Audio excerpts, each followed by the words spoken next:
ছাত্র দলের কেন্দ্রীয় যে পেজ রয়েছে, অফিসিয়াল পেজ, এটি গুজব তৈরি ইন্ডাস্ট্রিতে পরিণত হয়েছে। গত 18 অক্টোবর নোয়াখালী কাশেম বাজার জামে মসজিদে ইসলামী ছাত্র শিবির কোরআন প্রশিক্ষণের আয়োজন করেছিল। সেই প্রোগ্রামে স্থানীয় বিএনপি অঙ্গ সংগঠন আমাদের ভাইকে বাধা দিয়েছিল এবং হামলা চালিয়েছিল।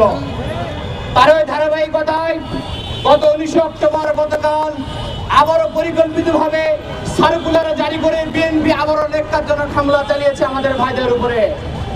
সেখানে আমাদের প্রায় 40-এর মতো ভাই আহত হয়েছে, 5 থেকে 6 জন ভাই মারাত্মকভাবে আহত হয়েছে। আমরা বিএনপির এই আক্রমণের তীব্র নিন্দা এবং প্রতিবাদ জানাচ্ছি। সংগ্রামী উপস্থিতি, আপনারা আরো জেনে থাকবেন, গত 16 অক্টোবর কবির হাটে ইসলামী ছাত্র শিবির চমৎকার একটি প্রোগ্রাম আয়োজন করেছিল। যে সমস্ত শিক্ষার্থীরা গত 30 দিন নিয়মিত জামাতে নামাজ আদায় করেছে তাদেরকে ইসলামী ছাত্র শিবির পুরস্কার দেওয়ার ব্যবস্থা করেছিল। কিন্তু অত্যন্ত দুঃখজনক ভাবে ছাত্রলীগ নির্লজ্জের মতো করে সে প্রোগ্রামে তারা হামলা চালিয়েছিল। আমরা এই হামলার ছাত্র দলের হামলার আমরা তীব্র নিন্দা এবং প্রতিবাদ জানাচ্ছি। আপনারা দেখে থাকবেন, বিএনপি তার অঙ্গ সংগঠন বাংলাদেশে বর্তমানে অতিমাত্রায় বাড়াবাড়ি শুরু করেছে। আপনারা গতকাল দেখেছেন বেগম জিয়ার বাসভবনের সামনে আমার দেশ সাংবাদিক জাহিদুল ইসলামকে তারা ঘরের মধ্যে ডেকে নিয়ে মারধর করেছে। আপনারা দেখেছেন আরটিভির সাংবাদিক, সিনিয়র সাংবাদিক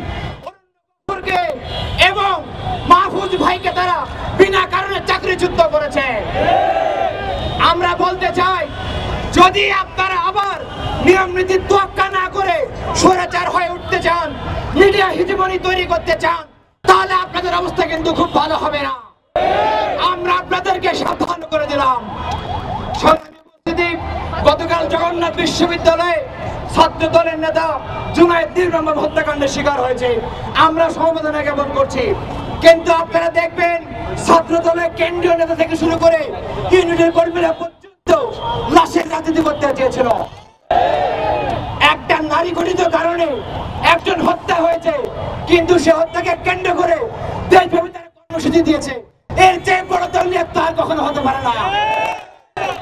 আপনারা দেখেছেন